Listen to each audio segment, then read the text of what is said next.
বন্ধ করে দিয়েছে। চিত্রকূট পর্বতে যাচ্ছি ভগবান হনুমানকে নিয়ে। হনুমান কি হয় ভগবানের? ভগবান রামচন্দ্রের কি হয় রে?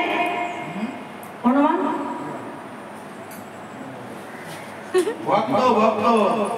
রামের ভক্ত হনুমান। তা হনুমান যাচ্ছে, কিছু তো যাবার পর সরোবর পড়ে গেল সম্মুখে।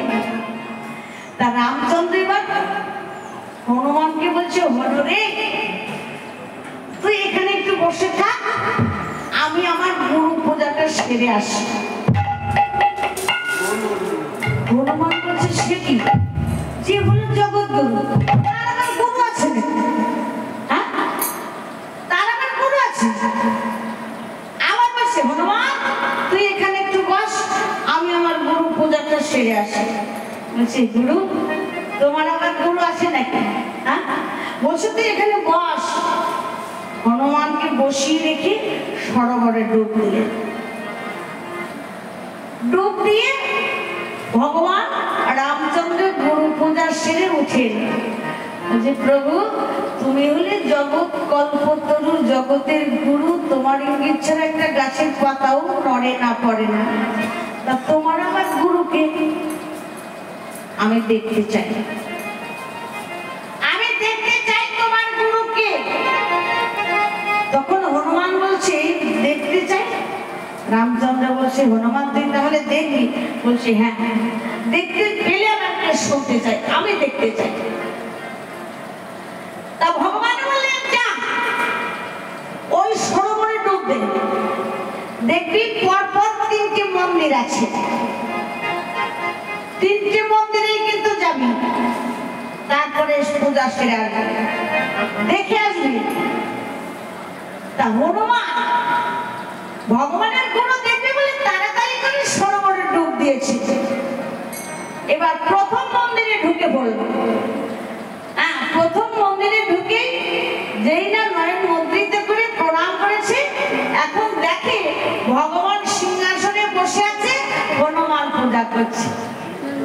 হনুমান বলছে, এ কে না জানে? প্রভু সব এই জগতের সকলেই তো জানে তুমি আমার গুরু, আমার প্রভু, আমি তোমার ভক্ত, আমি পূজা করি, কে না জানে?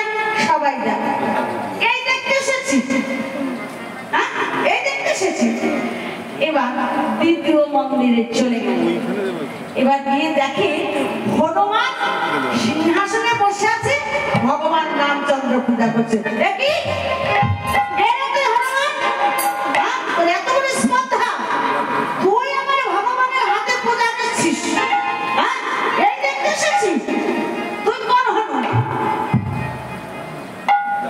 গম্ভীর হয়ে গেল। এ দেখতে আমি আসিনি, আমি দেখতে এসেছি আমার গুরুর গুরুকে। দ্বিতীয় মন্দির ছেড়ে দিল। এবার দ্বিতীয় মন্দিরে গেলেন।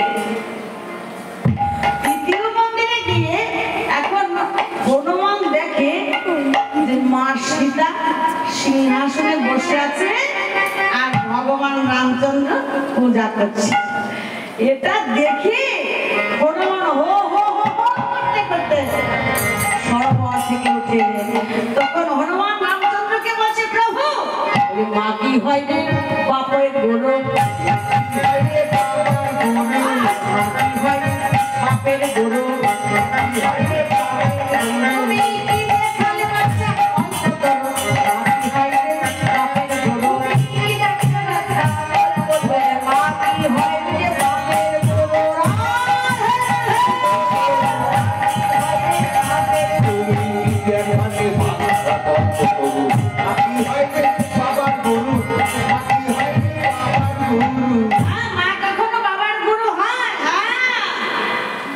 বৈষ্ণবের কাছেই জানতে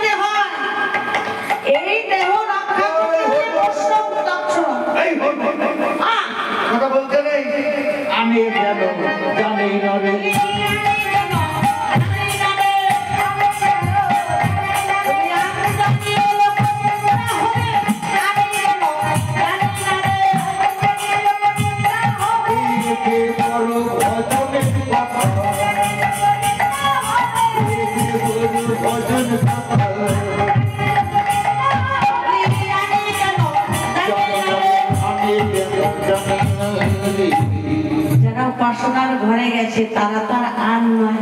আর